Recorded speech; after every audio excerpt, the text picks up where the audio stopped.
ساتھ مرغے کا کاروبار کرتا ہوں، ہماری انویسٹمنٹ ہے۔ بعض اوقات جس سے میں ہوتا ہوں تو بھائی کہتا ہے کہ یہ اپنے مرغے سیل کرو،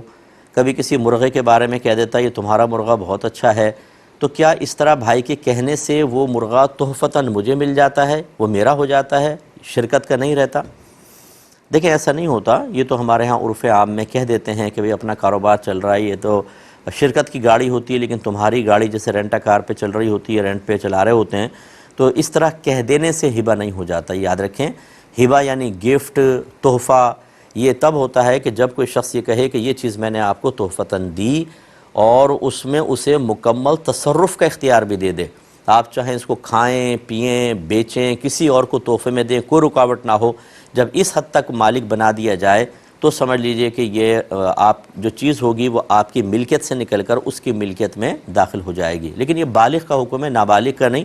نابالغ کے لیے تو اگر ماں باپ کوئی چیز خریدتے ہیں، جیسی خریدیں گے اس کی ملک میں چلی جائے گی، چاہے آپ نے فزیکلی طور پہ اس کے قبضے میں نہ دی ہو۔ تو یہ اگر آپ کے بھائی نے کہا بھی تو ویسے ایک بات تو یہ شرکت کا ہے، کوئی بھائی کی مکمل ملکیت اس میں نہیں ہے بلکہ دونوں کی آپ کی ملکیت اس میں شامل ہیں۔ اور اگر آپ یوں فرض کر لیں کہ ہم نے دو جگہ مرغے رکھے ہوئے ہیں، ایک جگہ بھائی کے ایک جگہ میرے ہیں، اور بکتے ہیں تو پھر ہم برابر شیئر کر لیتے ہیں، اس صورت میں بھی ایسا نہیں ہوتا کہ اگر وہ اپنے مرغے کے بارے میں کہہ دے تو آپ اس کے مالک ہو جائیں، جب تک کہ وہ آپ کے قبضے میں دے کر مکمل تصرف کا اختیار نہ دے دے، وہ مرغہ بھائی کا ہی رہے گا۔